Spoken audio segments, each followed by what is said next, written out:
अरे नहीं जमींदार जी, मैं आपके पैर पड़ता हूँ, कृपया करके मेरे रुपए मुझे दे दीजिए।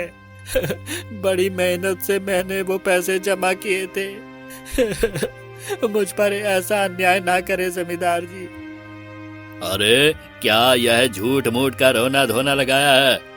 लगता है तुम ढोंगी हो और मेरी ईमानदारी और भोलेपन का फायदा उठाकर मुझसे यह रुपए लेने आए हो। रुक रुक, तुझे अभी सबक सिखाता हूँ।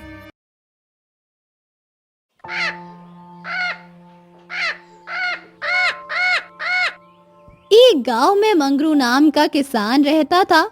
उसके पास ना रहने का ठिकाना था और ना ही कमाने का। वो मजदूरी करके जैसे तैसे अपना जीवन काट रहा था। गांव में तो सब जगह अकाल की परिस्थिति हो गई है। लगता नहीं है कि इस गांव में ज्यादा दिन तक रुकना उचित होगा। काम के लिए गांव से बाहर तो जाना ही पड़ेगा। मंगरू काम की तलाश में दूसरे गांव की ओर निकल पड़ता है। चलते चलते वो बसंतपुर गांव में आ जाता है। वहां उसका रहने का कोई ठिकाना नहीं था और उसके पास कोई काम भी नहीं था। चलते चलते वो एक अमीर किसान हरिदास सेठ के पास आ पहुंचता है।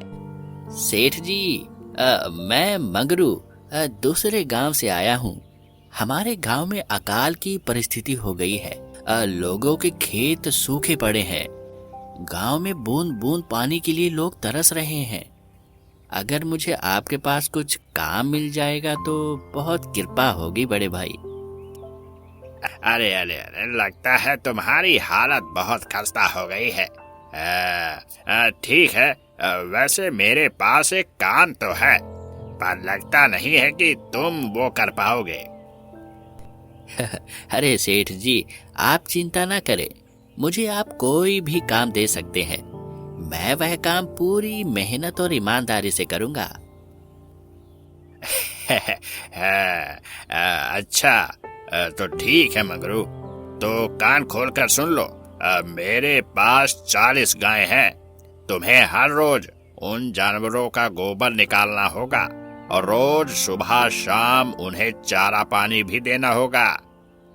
महीने के आखिर में तुम्हें इस काम के लिए 500 रुपए मिलेंगे। 500। और हाँ, 2 वक्त का खाना भी हमारी तरफ से मुफ्त दिया जाएगा। बोलो बोलो बोलो, क्या तुम यह काम कर पाओगे? हाँ ठीक है सेठ जी, मैं यह काम कर लूंगा, पर एक विनती है। हाँ बोलो मगरू, क्या बात है? अगर आपको समस्या ना हो तो क्या मैं आपके गायों के साथ गौशाला में रह सकता हूँ? क्योंकि सेठ जी, मैं इस गांव में नया हूँ। मेरा रहने का कोई ठिकाना नहीं है। ठीक है मगरू, तुम गौशाला में रह सकते हो।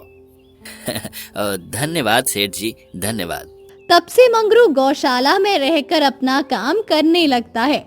वो रोज जल्दी उठकर गाय और भैंसों का गोबर निकालता, उन्हें चारा डालता और समय पर पानी भी पिलाता था। हर रोज मंगरू अपना काम ईमानदारी और पूरी मेहनत से करता था।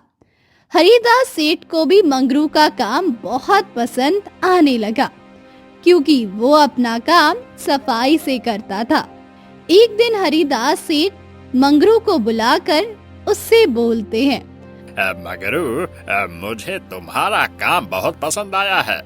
तुम गाय और भैंसों का अच्छा ख्याल रख रहे हो, इसीलिए दूध की गुणवत्ता भी बढ़ गई है और गाय पहले से ज्यादा दूध भी दे रही है। इसीलिए मैं आज तुम्हारी तनख्वाह बढ़ाकर पूरे 1000 कर रहा हूँ। अरे अरे वाह, आपका बहुत बहुत धन्यवाद सेठ जी, बहुत धन्यवाद। कुछ दिन ऐसे ही बीतने लगते हैं। मंगरू हरिदास सेठ के पास बहुत मेहनत और ईमानदारी से काम करता है। धीरे धीरे मंगरू के पास अच्छा खासा रुपया जमा हो जाता है, जिससे वो अपने लिए छोटा सा रहने लायक एक कुटिया बनवा लेता है। हाँ, उस गौशाला में सोकर तो नाक से गोबर की गंध अभी तक नहीं जा रही। हाँ, अब आखिरकार मुझे अपने घर में चैन से सोने को तो मिलेगा। तब से मंगरू हरिदास सेठ के पास गौशाला में काम करने लगता है और 2 वक्त का खाना खाकर अपने घर सोने के लिए चला जाता है। कई साल ऐसे ही बीत जाते हैं। मंगरू की मेहनत के कारण उसके पास अच्छा खासा रुपया जमा हो जाता है। एक दिन मंगरू सेठ हरिदास से बोलता है, सेठ जी, आजकल गांव में चोरी की समस्या बहुत बढ़ गई है और मेरे पास कुछ रुपए भी जमा है जो मैंने अपने घर में रखे हुए हैं, पर मुझे उन पैसों की चोरी की चिंता हो रही है। आपको तो पता है कि घर में दिन भर आपके पास ही काम करता हूँ और सिर्फ रात में ही घर सोने जाता हूँ। इसीलिए मुझे रोज उन पैसों की चोरी की चिंता सताती रहती है। इसका कोई हल बताइए सेठ जी, मैं क्या करूँ? मगरू, तुम बात तो बिल्कुल सही कह रहे हो।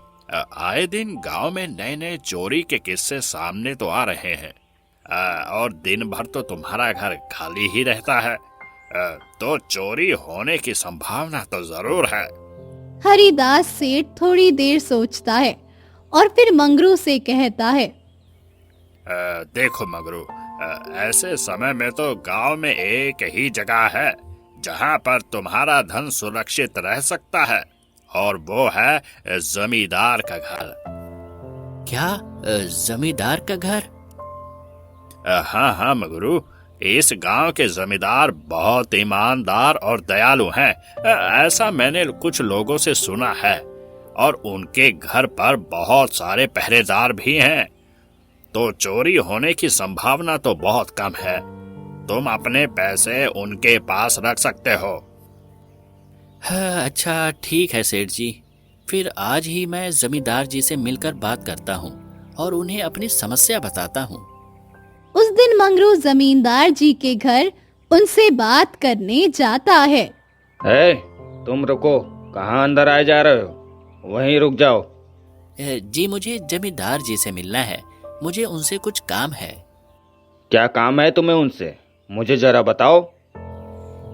जी, मुझे कुछ पैसे रखवाने थे उनके पास, इसी काम के लिए मैं आया था। अच्छा ठीक है, तुम अंदर जा सकते हो।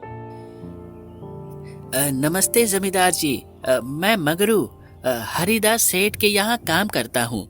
कुछ साल पहले ही मैं दूसरे गांव से यहाँ आया हूँ। अच्छा मगरू, बोलो तुम्हारा क्या काम है मेरे पास? जमींदार जी, मैं सालों से हरिदास सेठ के पास काम कर रहा हूँ और मैंने कुछ रुपए भी जमा कर लिए हैं, पर बात यह है कि गांव में चोरी की समस्या बहुत बढ़ गई है, तो मुझे अपने रुपए घर में रखने से डर लग रहा है। अच्छा, कितने रुपए जमा किए हैं तुमने? जमींदार जी, यही कोई 5,000 रुपए होंगे मेरे पास। वाह वाह, यह तो बहुत बड़ी रकम है। मैंने आपकी ईमानदारी के बारे में लोगों से बहुत सुना है, इसीलिए मैं अपनी रकम आपके पास कुछ वक्त के लिए रखने आया हूँ। हाँ मगरू, तुमने बिल्कुल सही सुना है। तुम्हारी रकम मेरे पास पूरी तरह से सुरक्षित रहेगी।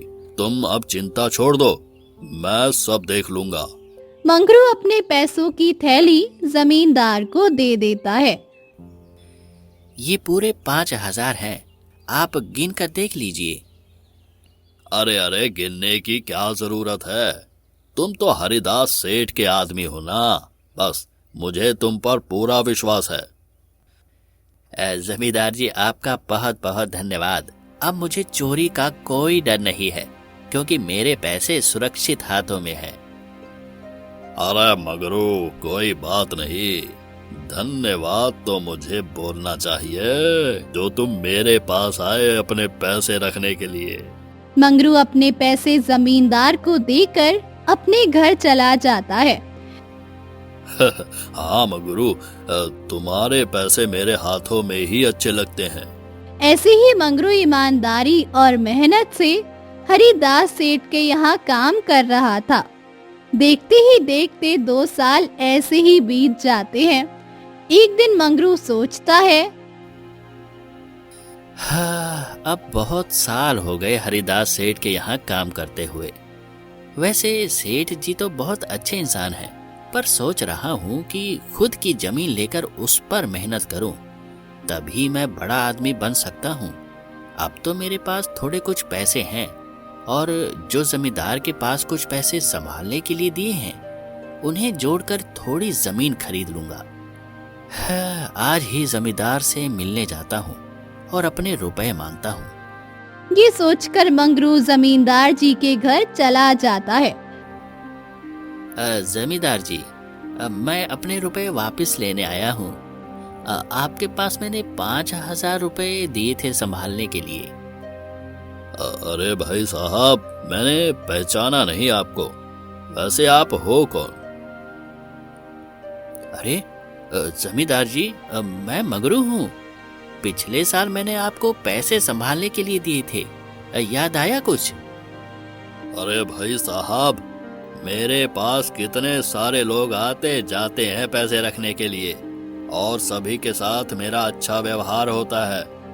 वैसे आपके पास कोई कागजात है क्या? क्योंकि मैं हर व्यक्ति से कागज पर ही व्यवहार करता हूँ कि किसने कितने पैसे दिए, किसके कितने पैसे रखे हैं, सबका व्यवहार रहता है मेरे पास। अरे अरे जमींदार जी, यह आप क्या बात कर रहे हैं? आपकी ईमानदारी देखकर ही मैंने आपको पैसे दिए थे संभालने के लिए, और आप अब ऐसी बातें कर रहे हैं। कृपया करके मेरे पैसे मुझे वापस दे दीजिए। हाँ मगरू, मैं ईमानदारी से ही काम करता हूँ, इसीलिए तो तुमसे डॉक्यूमेंट मांग रहा हूँ। क्या तुम्हें पता नहीं, जब तुम किसी से पैसे का व्यवहार करते हो तो तुम्हें स्टैम्प पेपर पर लिख कर देना पड़ता है। तुम किसी से भी पूछ सकते हो। अरे नहीं जमींदार जी, मैं आपके पैर पड़ता हूँ, कृपया करके मेरे रुपए मुझे दे दीजिए। बड़ी मेहनत से मैंने वो पैसे जमा किए थे। मुझ पर ऐसा अन्याय ना करे जमींदार जी। अरे क्या यह झूठ मूठ का रोना धोना लगाया है? लगता है तुम ढोंगी हो और मेरी ईमानदारी और भोलेपन का फायदा उठाकर मुझसे यह रुपए लेने आए हो। रुक रुक, तुझे अभी सबक सिखाता हूँ। जमींदार अपने आदमियों को बुलाकर मंगरू की पिटाई करने को कहता है। इसे तब तक मारो जब तक यह बेहोश ना हो जाए। इस 2 कौड़ी के आदमी ने मेरी ईमानदारी पर सवाल उठाया है, इसे छोड़ना मत। जमींदार के आदमी मंगरू को डंडे से खूब मारते हैं। फिर मंगरू दुखी होकर अपने घर चला जाता है। मंगरू के शरीर पर घाव के निशान स्पष्ट दिखाई दे रहे थे।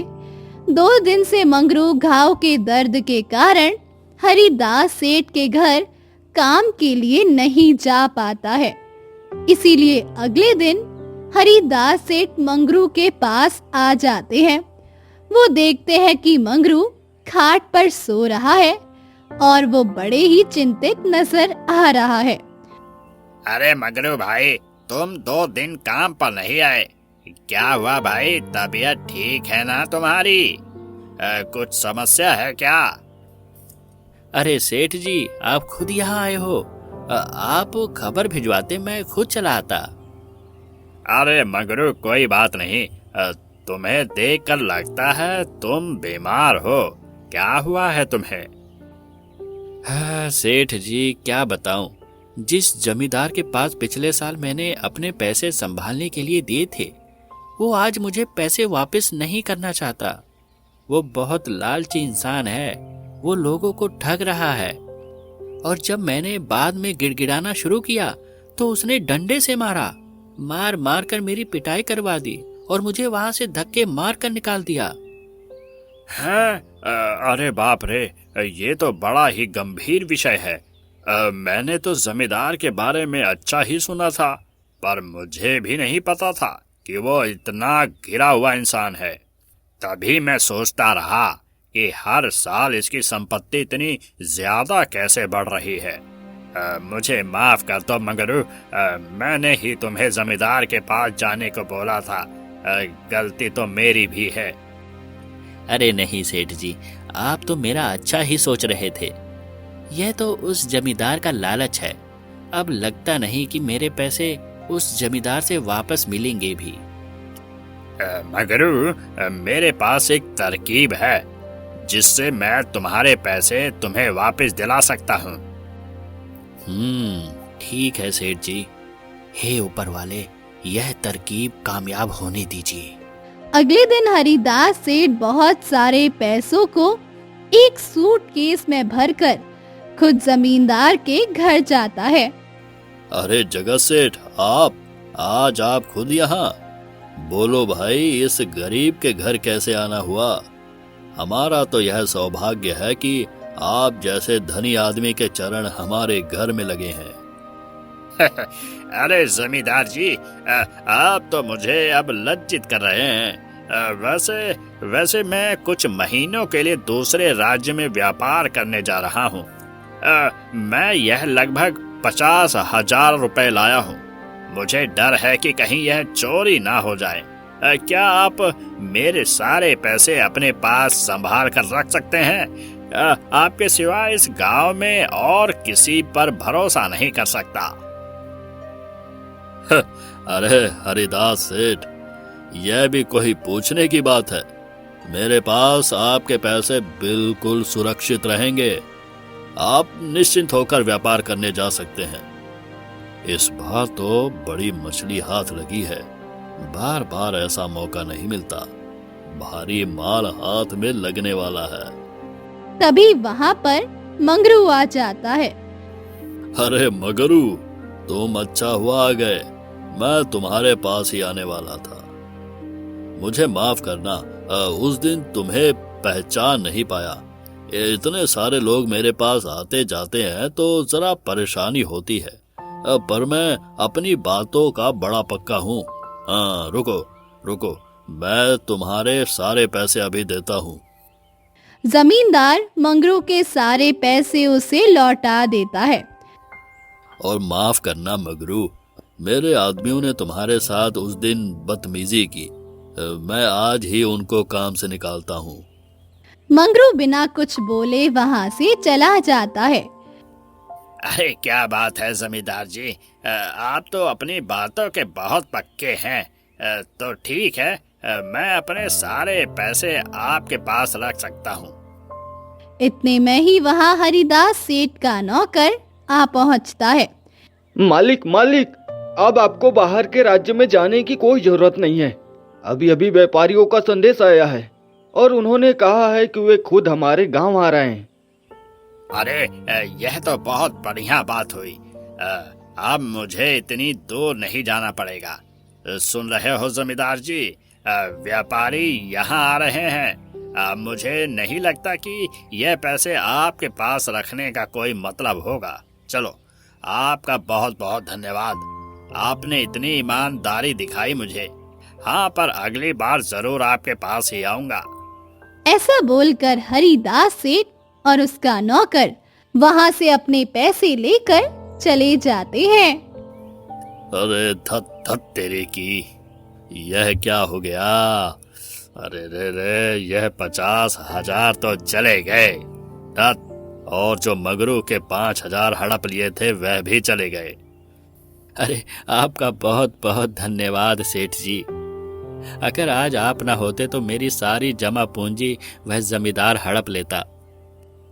अरे कोई बात नहीं मंगरू, जो व्यक्ति मेहनत और ईमानदारी से कमाता है, ऊपर वाला उसका कभी बुरा नहीं होने देता। और जो हराम की कमाई को खाता है, उसका कभी अच्छा नहीं होने देता।